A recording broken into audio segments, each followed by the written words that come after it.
is coming. All these voices.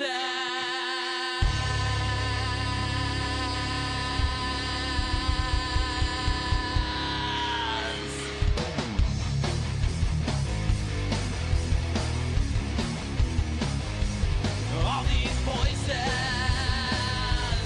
All these things you can't explain. All these painful memories. They keep haunting you and daunting me. It's just the ghost of you and me. It's just the smoke and gasoline. It's just the ghost of you and me. Of you and me.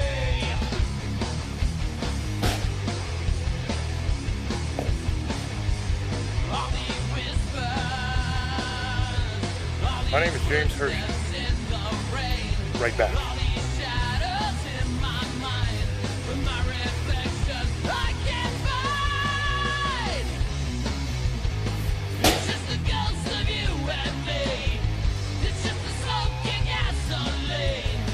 It's just the That ought to ghost do of it. you and me. Of you and me. Don't let 'em take you away. Don't let 'em bring you down inside. It's just the mirrors in your mind. Don't let 'em bring you down.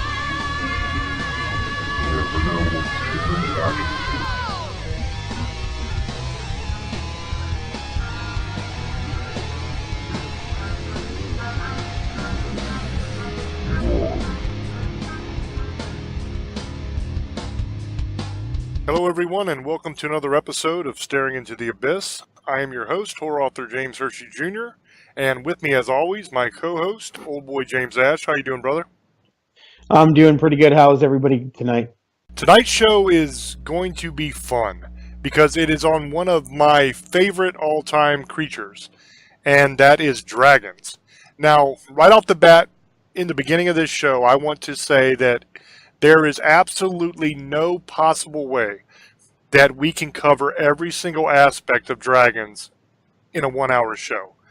So what we're going to do is we're going to do a basic overview of dragons, talk a little bit about the lore, talk a little bit about the history, and if we have time, we'll get into how they operate, what makes them work. And I think that should be pretty interesting. We're going to do a lot of different videos on the YouTube channel about dragons as well, where I'm going to get more specific on the different kinds. But for this show, we're going to do an overview, and we're going to give you a history of dragons and talk a little bit about if they're real or not and that kind of thing. We got a whole bunch of information to go through, so we're going to go ahead and get started. Dragons are one of the world's most popular and beloved legendary creatures. And every single culture on Earth, every major civilization, every culture, has some sort of lore and legend about dragons. Now, it's unclear exactly where dragons came from, where the legend started, but we know that it goes back a long, long way. We know that the legends of dragons go all the way back to the ancient Greeks and the ancient Sumerians, where we have written record of the different mythologies that include dragons. And according to the Greeks, the dragons were huge serpent-like creatures. And this is also where we get the idea of the dragon hoarding treasure. Like you always see when you watch a movie that has a dragon, like Lord of the Rings or something like that, they'll always picture the dragon sitting on top of a giant mound of gold and treasure and rubies and all this kind of stuff. That's where that idea comes from, is from the ancient Greek mythologies. The Hesperian, the Colchian, and the Ismenian dragons, they are in Greek mythology, they all hoarded treasure. So that's where we get that general idea. Now, in these cultures, the Greek and the Sumerian cultures, the dragons are not introduced as new creatures in the mythologies, but the way they're presented is that they are well-established creatures. And basically what I think that tells us is that the legends of dragons and the knowledge of dragons goes back much further than that. But that's the first real credible recorded history we have of dragons as far as documentation that we can go back and look at and say, oh, here it is. This is where they're talking about dragons. That's the first time really in history where that occurs. But the way they present the dragons in their mythologies, that shows us that it goes back much, much further. Now, I wish I knew how far back it went, but I just simply don't. In the Bible, they talk about dragons, and that would put it way, way back towards the beginning. They basically give a very good description of dragons in Job chapter 41, verses 12 through 33. I'm going to read those for you real quick. And it's kind of interesting how specific they get about dragons, how many different things they talk about. I will not fail to speak of his limbs, his strength, and his graceful form. Who can strip off his outer coat? Who would approach him with a bridle? Who dares open the doors of his mouth, ringed about with his fearsome teeth? His back has rows of shields tightly sealed together. Each is so close to the next that no air can pass between. They are joined fast to one another. They cling together and cannot be parted. His snorting throws out flashes of light. His eyes are like rays of dawn. Firebrands stream from his mouth. Sparks of fire shoot out. Smoke pours from his nostrils as from a boiling pot over fire of reeds. His breath set coals ablaze, and flames dart from his mouth.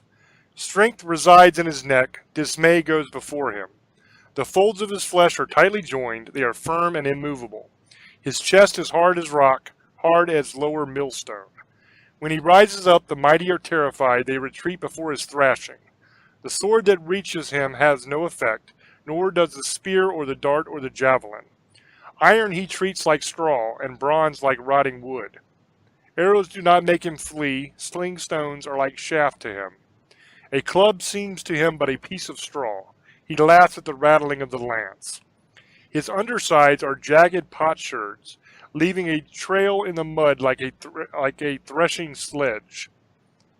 He makes the depths churn like boiling cauldron and stirs up the sea like a pot of ointment. Behind him he leaves a glistening wake. One would think the deep had white hair. Nothing on earth is his equal, a creature without fear. Now, in this, they're talking about the Leviathan, which is a dragon in the Bible. Now, these verses illustrate just about all of the most popular attributes that people think of when you talk dragons. You have the armored scales, you have fire breathing, you have unbelievable strength, and the fact that dragons are almost invulnerable. Now, it also brings up the idea of sea dragons, which is very interesting as well. And this is important because there are several different kinds of dragons that are mentioned in the lores of all the different cultures. You have the European dragon, and that's the one that most of us think of when we picture a dragon. These dragons are reptilian creatures. They have 4 legs and 2 wings, and they have an animal level of intelligence. So basically what that means is that they are big, dumb killing machines. They're not the smart dragon that you see in the movies. These are basically animals, and all they do is hunt and kill and destroy. You have the Asian dragon. This includes China, Japan, Korea, and all the other countries in Asia in that area. They are a lot more serpentine, and they have above average intelligence. These dragons more closely resemble like giant serpents, like giant snakes. They have either no legs, or if they do have legs, they're very, very small and useless. Now, you also have the sea dragons, and we'll get into that a little bit later too, because I have other stuff on the sea dragons. But basically what a sea dragon is a lot like the Asian dragon, but it's just underwater. It has a lot of the same properties. Now, the blood of the dragon has several different interesting uses in history. It was used for potions, poisons, and they even used the blood of dragons to make armor and weapons invincible and pretty much unbreakable. In the Slavic myths, the blood of the dragon absolutely will not soak into the ground.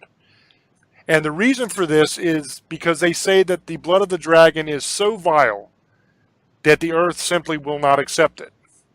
In Celtic lore, the blood of the dragon has acidic properties, and it'll literally eat through armor and weapons just like acid would. Now, here's an interesting piece of lore that is probably my favorite lore on dragons, my favorite little story. It comes from the legends of Cadmus, who was the king of Thebes. And according to Cadmus, if you plant dragon teeth in the ground in rows, just like you would plant a garden, and you cover them over with dirt, then draconian warriors that are wearing bronze armor and that are armed with swords and shields rapidly emerge from the earth to fight for your army. Now, he puts in this legend, he puts a little warning to anybody who's going to attempt this. And he says that draconians were notoriously short-tempered and very quarrelsome. So if you're going to do this, you should only do it right before the battle, because if you do it too far before, the draconians will grow bored and they will end up attacking your own army. I think that's just so interesting and neat. I doubt very seriously it's true, but it's incredibly interesting to me. Now, there are many different types of dragons. Now, when I go through this list here, I want to specify and make sure I say that this is not every single kind of dragon that there is. Because there's a lot of different things like griffins and other mystical creatures that some people claim are dragons, some people claim aren't dragons, some say are part dragon. The draconian falls in that category as well. I haven't included those. These are just the main categories of dragons. Okay, you have hydras. Now, what a hydra is a dragon that has several heads. Usually they're found like in Greek mythology. The most famous hydra in history was the one that was killed by Hercules.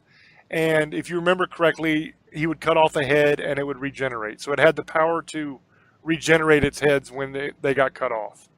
A worm is a type of dragon that appears mostly in the British and the Norse lore. And they have no arms or no legs. And they have like a very long serpentine body. And they have poisonous breath. And they can also regenerate different parts of their body. A wyvern is the dragon that is usually seen on family crest. Okay, that's the dragon that has 2 legs and has that long serpentine tail. And usually they have wings as well. You have sea dragons, which live in the oceans. And like I said before, they have a lot of the same characteristics of other dragons. And they are serpentine, and they have a bunch of different abilities. Some can shoot fire like normal dragons. Some shoot ice. Some shoot like a poisonous sludge out of their mouth. There's all kinds of different things in the lore of abilities that these kind of dragons have. Now, the dragon that most modern people of this time would recognize, the one that has the 4 legs, it has wings, and it can breathe fire, that dragon actually was not in the original lores. That dragon didn't come about until the Roman Empire. And basically what the Roman Empire did is take all these different lores of dragons from antiquity and kind of combine them to make the ultimate dragon.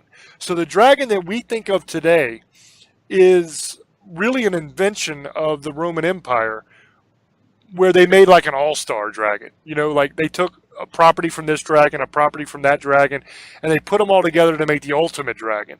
So that's what we think of today as a dragon, is not actually from lore. That's something that the Romans created.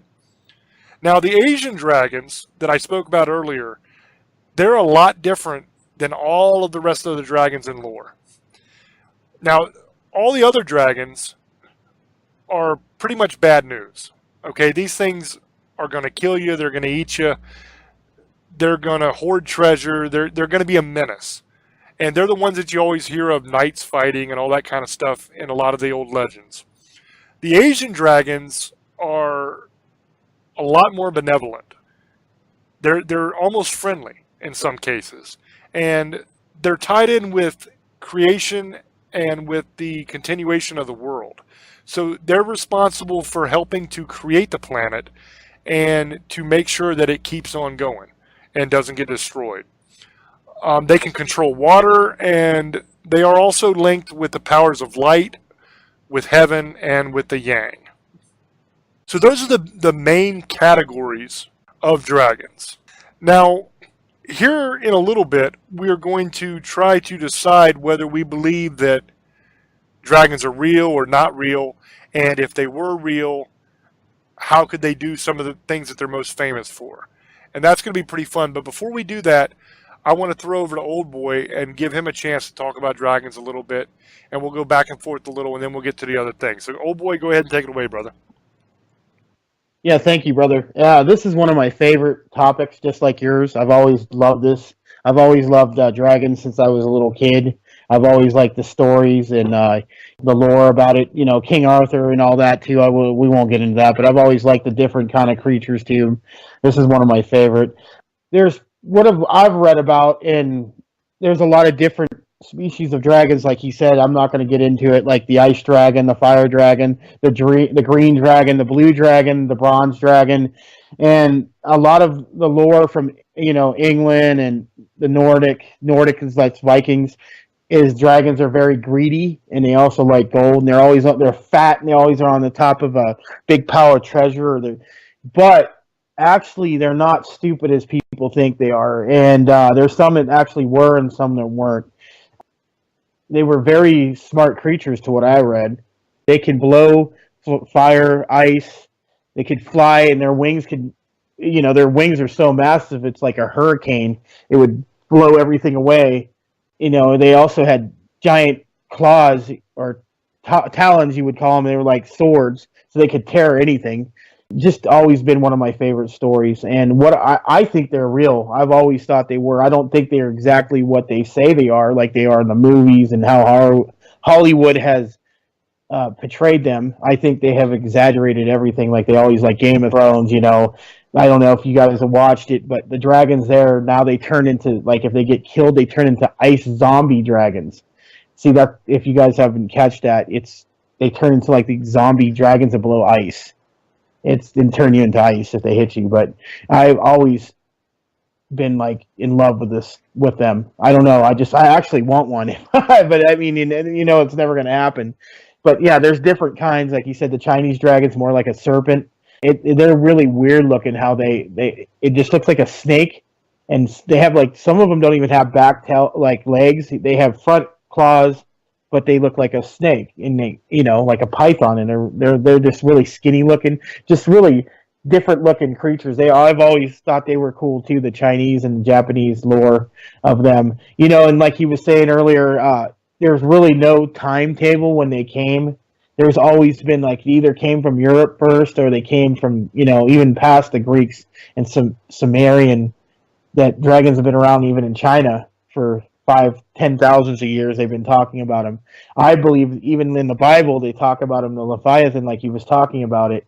It was a giant dragon, like snake-like creature. So the Leviathan's one of the 7 princes of hell, supposedly. That's the other part. I'm glad you brought that up about the Leviathan. I can let everybody know about that, but we don't want to get into that. I don't want people thinking we're preaching to them. But the Leviathan is in the Bible, and it's a giant dragon, and it's massive. It's bigger than, I can't even tell you how big it is. It's huge, and a lot of these dragons were huge, like especially the ones from Europe, and like he was saying, they were about 80-90 feet long. I mean, wingspans hundreds of feet, 200 feet. Even some of these were 300 or 400 feet high. I mean, the Chinese version were a little bit smaller. They were about 30 feet. They weren't as big. Now, there was even sea dragons, and they were more like a serpent. And they were like, they get even bigger. They can get 200 or 300 feet long. And that's where you get all the stories of, like with Roman times when they had giant serpents attacking their ships. They had all these things coming out. That's probably what that was. And that's where they got the myths from all these dragons. They're actually serpents. The same thing, I think, just like the Hydra. And he was saying earlier about the most famous one was Hercules. Actually, was Jason in the Argonauts movie.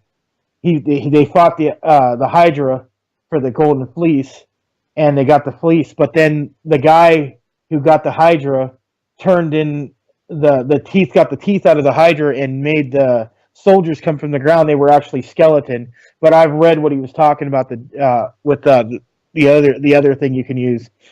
So that's really interesting. He talked about that because that's actually one of my favorite movies. And like I said, I like the Hydra. I like dragons altogether. So it's really awesome he brought that up. And dragons are probably one of the most famous and most popular magical creatures there is, other than fairies and unicorns. It's right up there.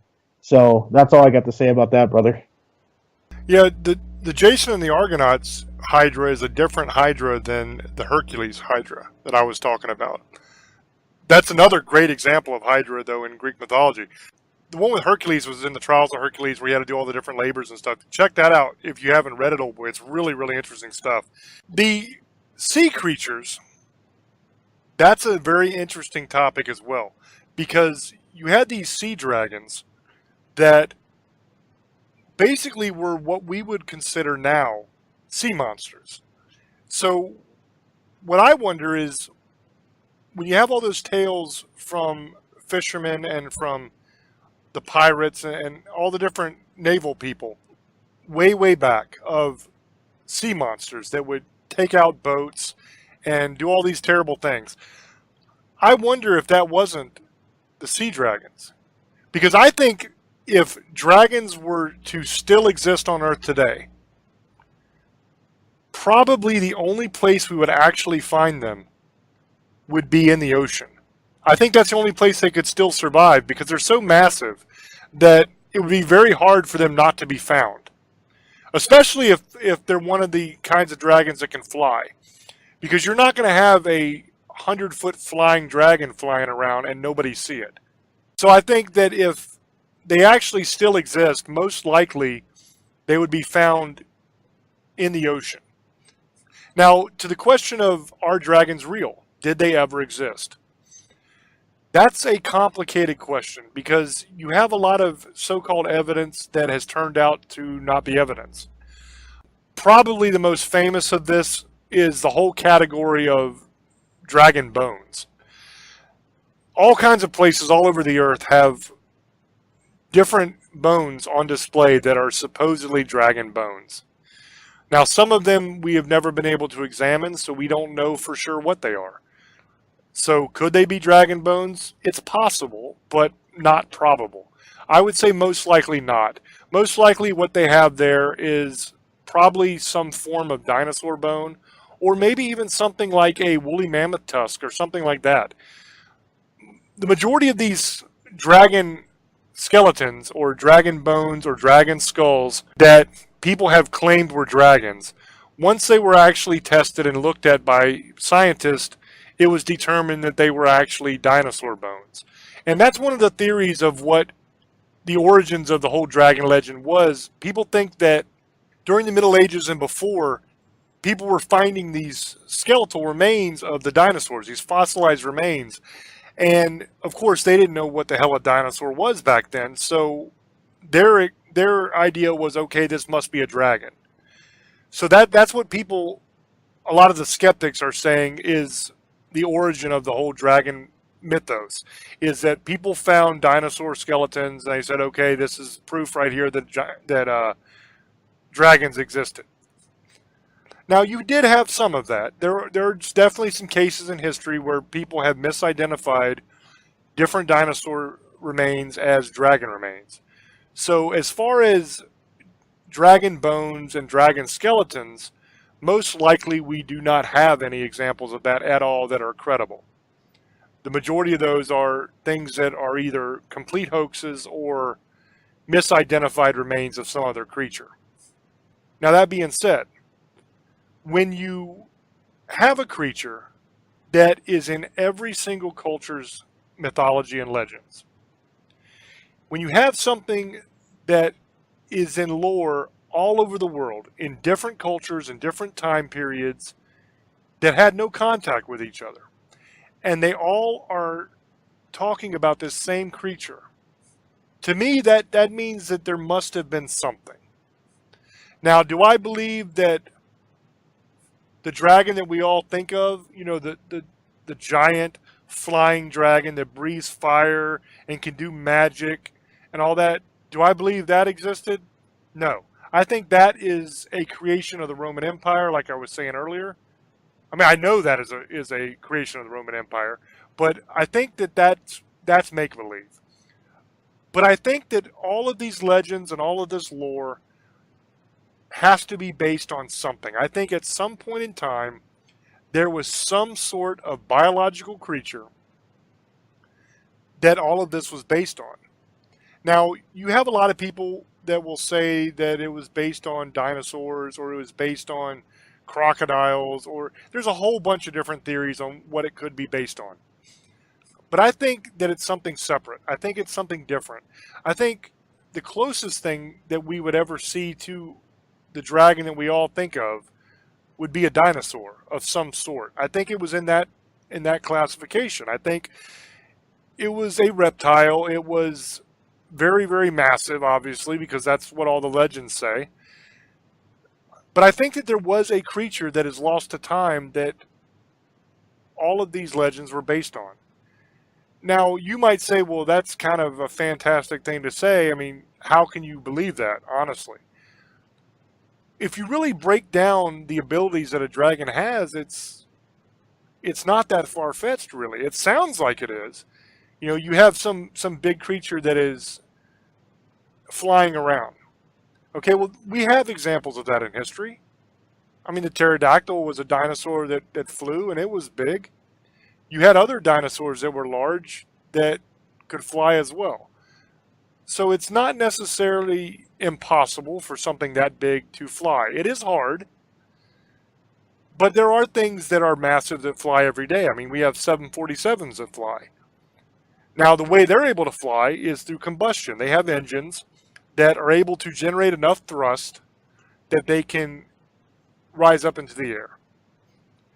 So you have to have enough thrust to overcome your weight in order to take flight. Anything with a basic wing shape can fly. It's just a matter of getting enough thrust to get up in the air, basically. Now that is possible. Let's look at a dragon.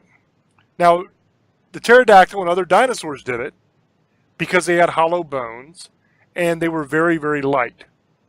So that's how they overcame that. A dragon is not going to be light at all. Okay, a dragon is not going to have hollow bones, and it's not going to have thin little membrane wings like the pterodactyl did. It's going to be a lot denser than that.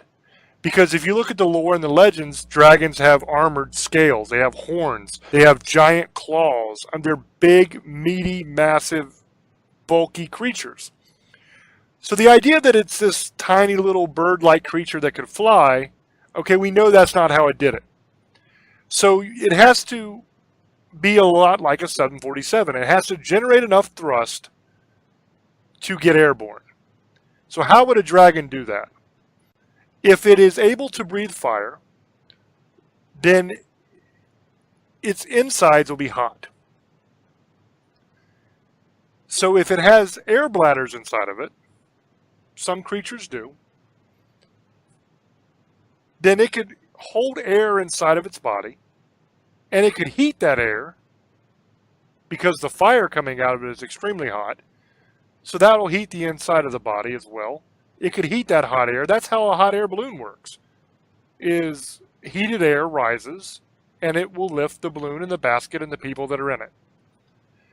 So that's one possible way that a dragon could actually fly, something that big. Maybe it used its fire breath as a jet engine, so to speak. That's a little more far-fetched, but who knows? It's possible. So we know that it is possible that something that large could fly. So now let's look at the fire breath. How could a creature shoot fire out of its mouth? Now that's an interesting one as well. On the surface, it seems impossible. But there are animals on Earth right now that are doing something very similar. Let's look at the bombardier beetle. Now this beetle mixes hydrogen peroxide and another chemical called hydroquinone in special insulated chambers that it has inside of its abdomen. Now, when you mix these two chemicals, what happens is a chemical reaction that releases so much heat that the liquid almost reaches the boiling point. And it creates a series of tiny explosions. Now, these are actual explosions. This isn't a metaphor. It creates actual explosions inside of its body. And it'll send a noxious hot liquid spraying out of its abdomen. So here in this beetle, you have a creature that is able to create explosions inside of it and shoot boiling hot liquid out of its abdomen. So we have examples in wildlife today that's alive that can do something similar to what dragons could do.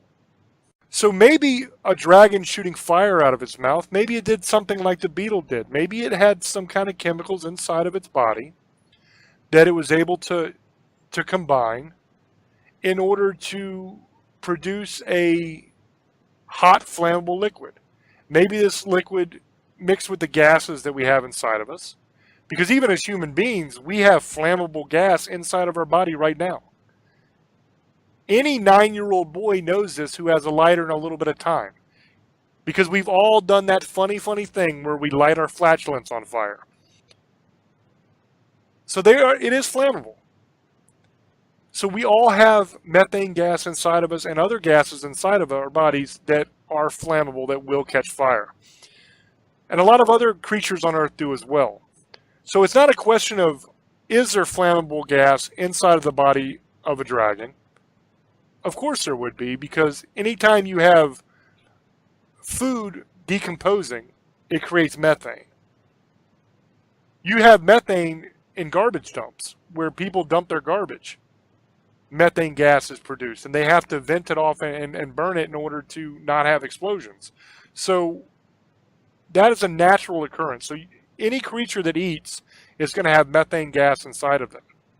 So if it's able to belch out this methane gas, maybe it mixes it with a liquid and shoots it out that way. Maybe it just shoots just the gas. It belches up this methane gas.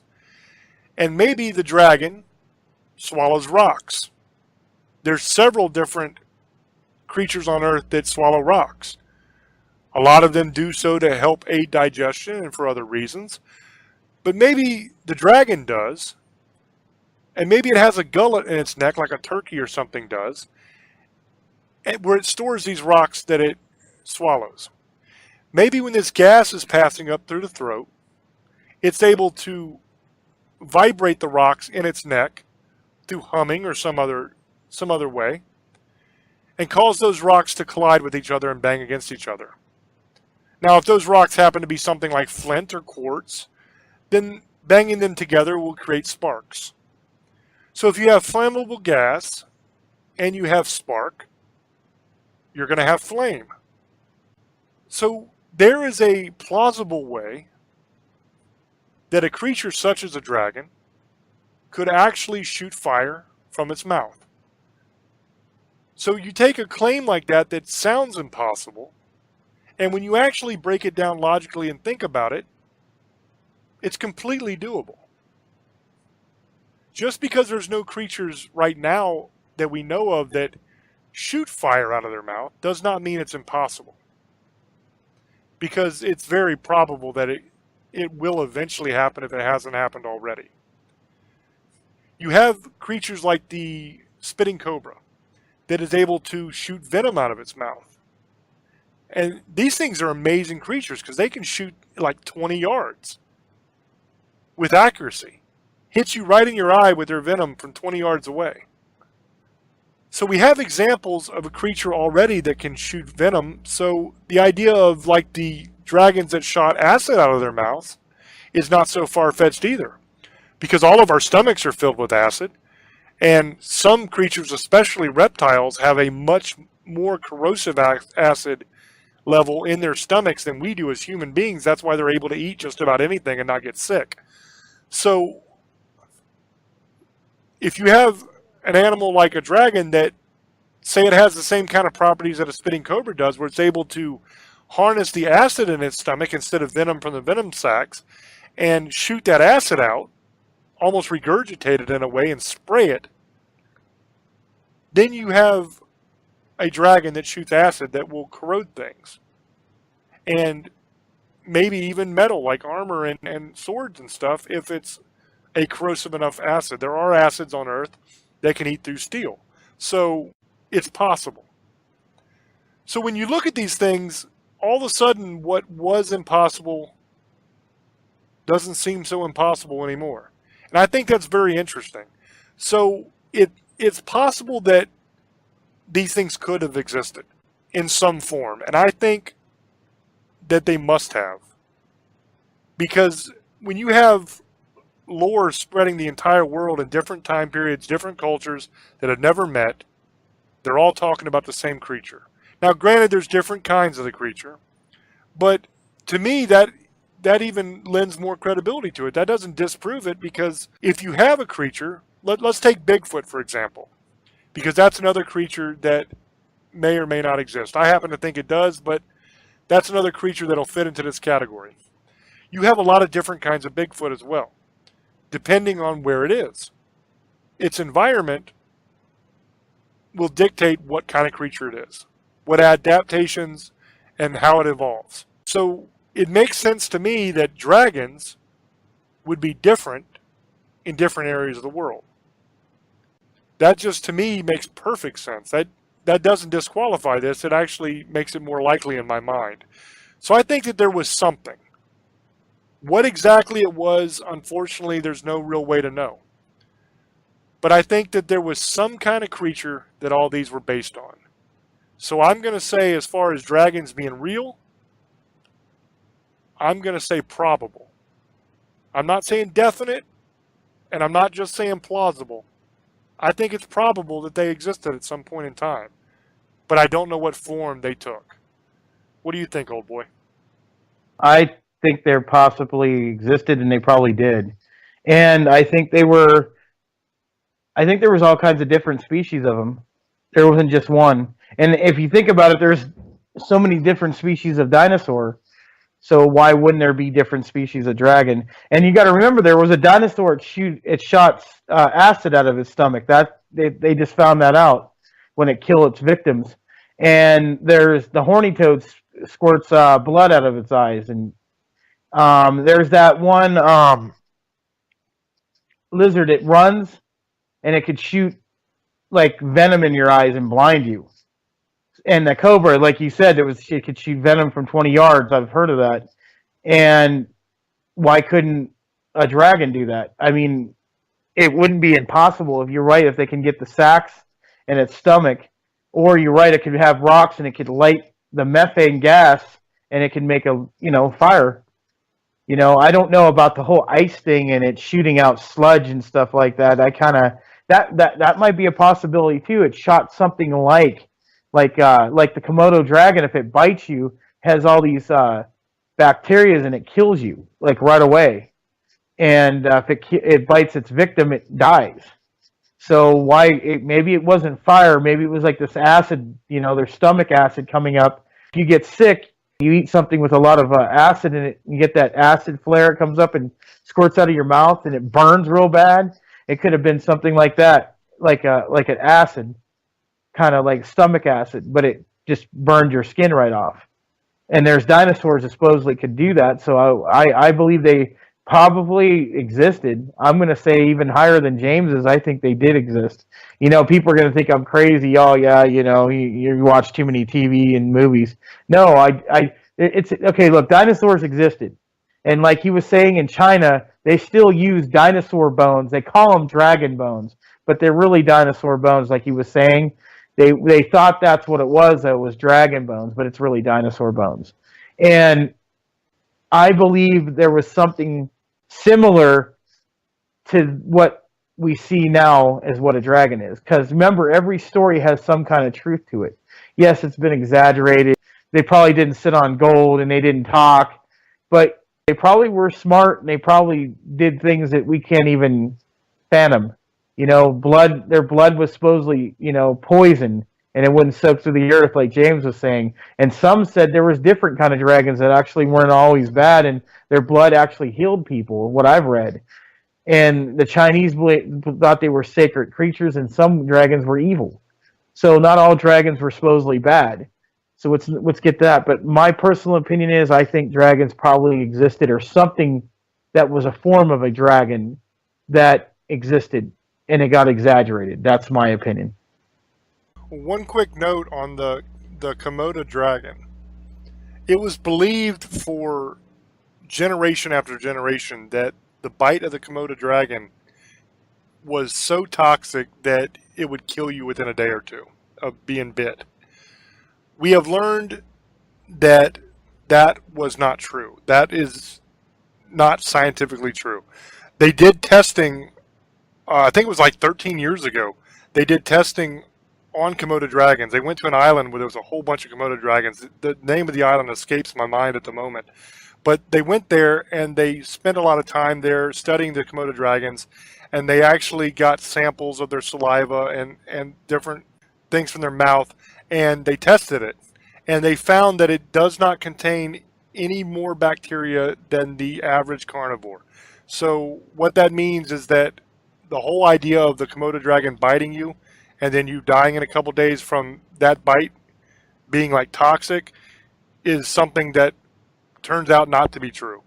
But everybody believed that was true for a long, long time. And unless you're like a nerd like me that reads scientific studies and journals, then you probably have never even heard that before. But I just wanted to tell that to the audience that that's something that I ran across probably about a year ago. I ran across that study actually and read it. And I was like, well, damn, I thought that was true my whole life. And it turns out it wasn't. But a note on that. But yeah, I agree with you about dragons. I mean, you never know. You know, that's one of the wonderful, amazing, great things about the paranormal field is there's so many interesting things in this field. And there's so many things that when you first look at it, the average person will think, yeah, man, there's no way in hell that exists. You're crazy. But when you actually do the research and you break these things down, you find a lot of times not only are they possible, but sometimes you flat out find that you believe they exist. And to me, that's what makes the paranormal field so fun. You know, because I wouldn't be doing this if it wasn't just so fun for me. I love all these different legends. I love all these creatures that people don't know exist or don't believe exist. And some of them don't, and some of them do. We've done a whole bunch of different shows on a whole bunch of different creatures. And more times than not, after doing the research, we come up with the idea that a lot of these things are probable to have existed. It's very rare that we say, okay, yeah, we don't believe this thing existed at all. There have been a few, but a lot of times when you do the research, some form of the creature probably existed at some point in time. And I think that's the way it is with dragons. But dragons are, I think, one of everybody's favorites, really. I mean, I don't know that many people that don't love dragons. And we have dragons in every aspect of our culture. You know, they're in our movies, they're in our books, they're in our TV shows. I mean, there's even groups and stuff on Facebook and different things like that that are devoted to just dragons because people love them so much. The martial arts, they took the symbol of the dragon. And, you know, they incorporate that into their martial arts. It's used on family crests. It's used on different flags around the world. Dragons are a very powerful symbol. And I think that's cool because there's so much to these legends that we haven't even got to in this show, and we're almost out of time. I mean, there's a whole aspect of magic. And, you know, in a lot of these legends, dragons were magical creatures as well. They were able to do spells and do sorcery. So that's extremely interesting. And there's so many different kinds of dragons and so many different abilities that these dragons have. So to really try to break down each individual one and all of the different characteristics and all the different abilities and how they might do them, that would be great. And it would be super fun to do. But unfortunately, it would be like a 12-hour show. You know, there's no way we could get it done and put it on the radio. It's just way too much information. But this has been a basic overview of dragons, a little bit of the history, and what we always do on Staring into the Abyss, which is try to determine if whatever subject we're talking about is real, or if it's a hoax, or exactly what it is. So we try to do that with dragons as well. I'm going to do, like I said at the beginning, I'm going to do a lot of little videos for dragons as well. I'm going to take each one of these kinds of dragons, and I'm going to do a separate video on it where I get more into detail on it, tell you the characteristics, the abilities, some of the lore of it, that kind of thing. So definitely check out the YouTube channel for those videos. They're not done yet, so they won't be when you're listening to this, unless you're listening to this sometime in the future. They're not there yet. So if you're listening on the radio right now, they're not there. But they will be there. I'm going to do the videos. So just keep checking the YouTube channel, and you'll see them appear. And they'll be really fun, because everybody loves this subject. I mean, I love this subject. When I was a little kid, dragons were something that instantly drew me in.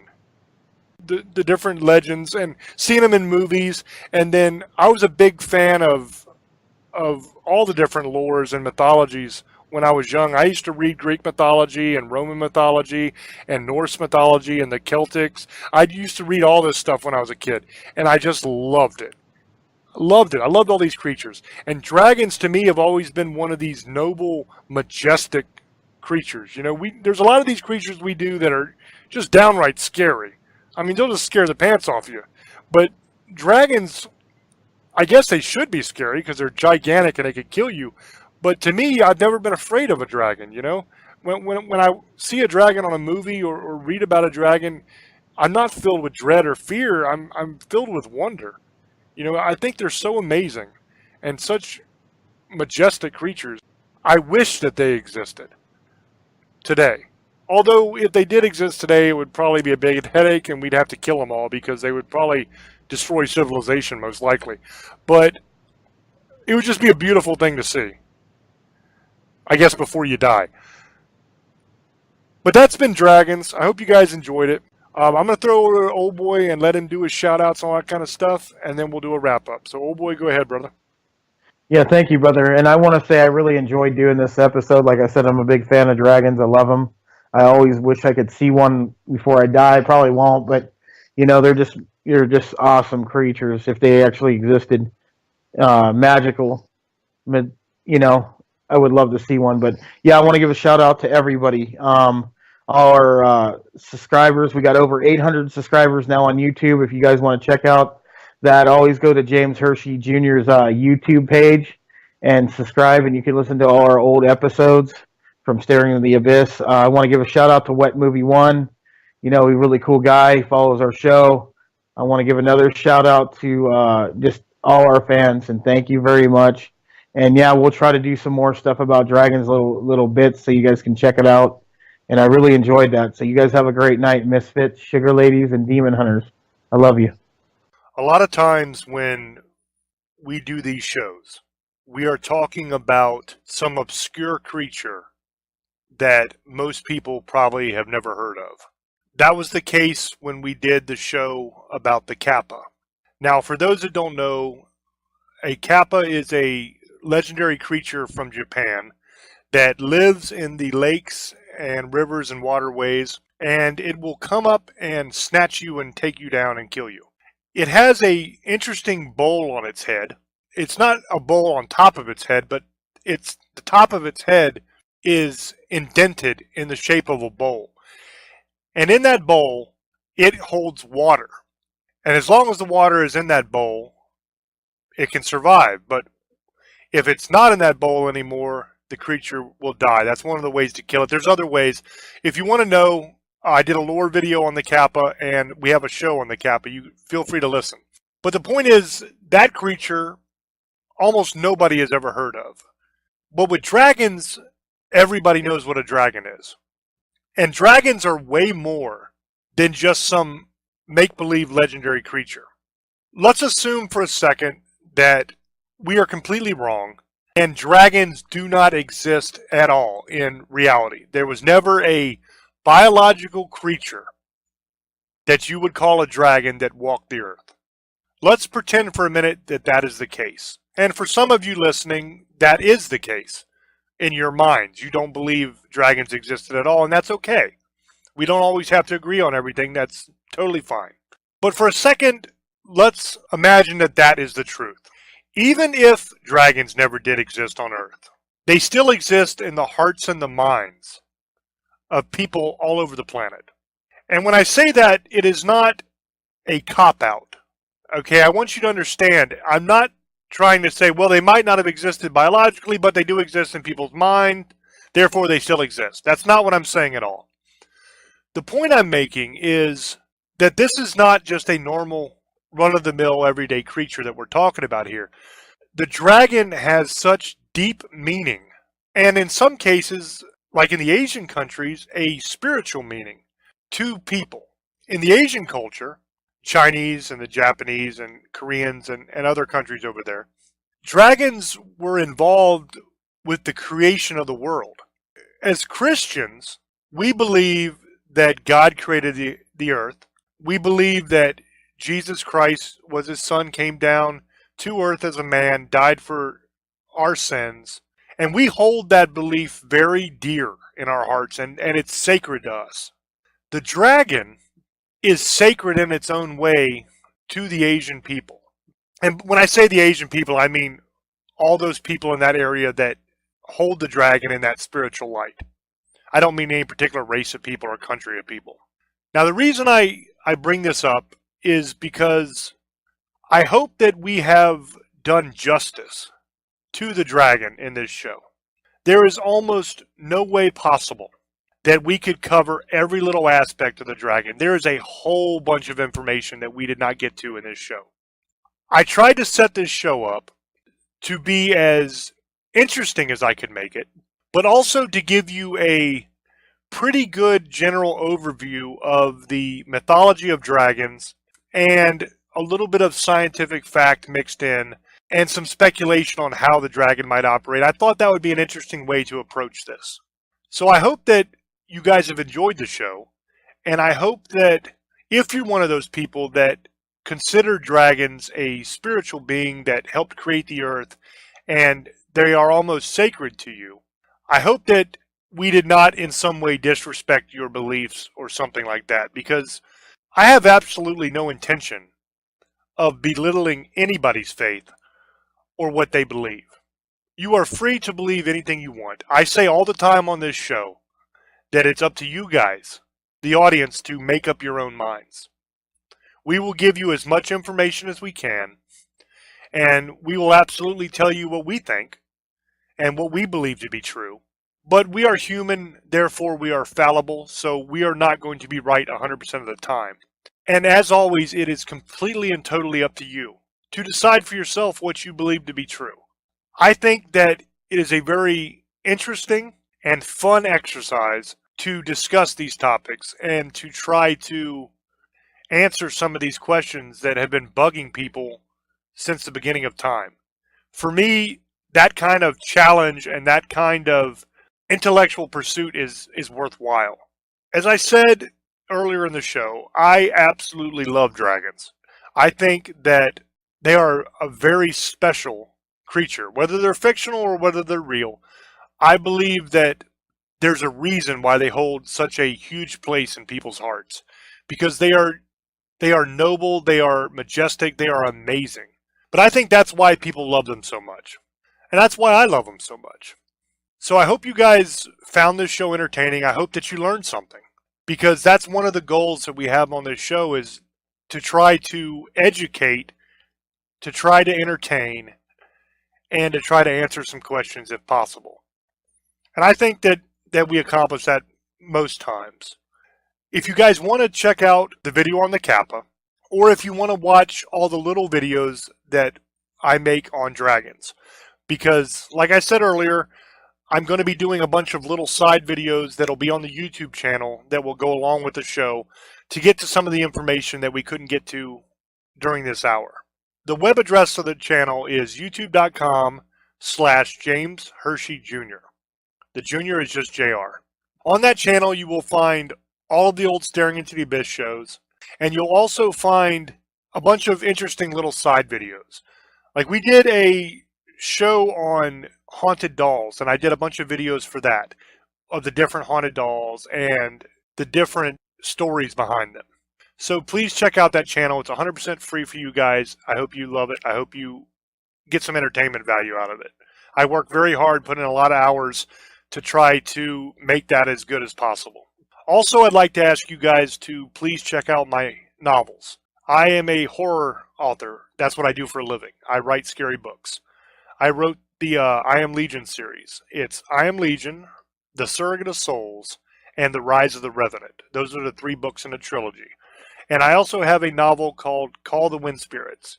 You can find those on Amazon. They're on Kindle. They are in paperback and Audible book. They are also available at Books A Million, Barnes & Noble, Walmart, all the bookstores. If they do not carry them in the store in your town, you can go to the website. They're going to be there on the website for you to order. Some bookstores carry the books, some bookstores don't. It depends on how big the bookstore is, and it depends on the person that's ordering the books for that region. I don't have a whole lot of control over that, so if it's not at your bookstore, I apologize. Please just go to the website and order it, or just go to Amazon. They have done very well. People really seem to love them. I think they're pretty solid novels. So if you would, give them a try and let me know what you think.